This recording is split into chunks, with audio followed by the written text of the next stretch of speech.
హఠా ఆధ్వర్యంలో ఉగాది వేడుకలు ఘనంగా జరిగాయి. ఈ వేడుకలకు మిల్టన్లోని Saint Francis Xavier Catholic secondary school వేదికైంది.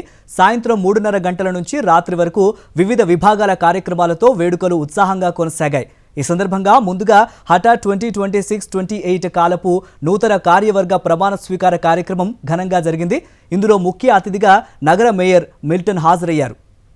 హెచ్ఏటీఏ Ugadi వేడుకలు మరియు 2026-28 కాలపు నూతన కార్యవర్గ ప్రమాణ స్వీకార కార్యక్రమం ఘనంగా జరిగింది. ఇందులో ముఖ్య అతిథిగా నగర మేయర్ మిల్టన్ హాజరయ్యారు. అదేవిధంగా ఈ వేదిక హెచ్ఏటీఏ ఆధ్వర్యంలో ఉగాది వేడుకలు ఘనంగా జరిగాయి. ఈ వేడుకలకి మిల్టన్లోని Saint Francis Xavier Catholic secondary school వేదిక అయింది. సాయంత్రం 3:30 నుంచి రాత్రి వరకు వివిధ విభాగాల కార్యక్రమాలతో వేడుకలు ఉత్సాహంగా కొనసాగాయి.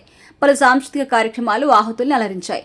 ముఖ్యంగా tiny ట్విల్లర్స్, little power, Natya Mayuri, జిన్ alpha, dancing ninjas, dance monkeys బూంద్రాతో పాటు Akash Kumar, Shanvitha Yarla, Tanvi Mekala, Desi Dhamaka, rhythm rebel dance and cultural events అందరినీ ఆకట్టుకున్నాయి. ఈ కార్యక్రమంలో హెచ్ఏటీఏ కమ్యూనిటీ నుంచి 450 మందికి పైగా హాజరై నూతన కార్యవర్గాన్ని అభినందించారు. కొత్తగా కార్యవర్గ ప్రమాణ స్వీకారం చేసిన వారిలో అధ్యక్షుడిగా మనోజ్ ప్యారసాని, ప్రధాన కార్యదర్శిగా సునీల్ వడ్లమూడి, కోశాధికారిగా అనంత కడియం, ఆపరేషన్ విభాగానికి సురేష్ కుమార్ తుక్కివాక్కం, అలాగే ఫండ్ రైజింగ్ మెంబర్షిప్ కోఆర్డినేటర్గా శ్రీలత జుజూరాయ్, కల్చరల్ సెక్రటరీగా అపర్ణనలం, sports community services operation Vinod Kumar, Bongurala, media communication Srilakshmi, Gantakula బాధ్యతలు స్వీకరించారు.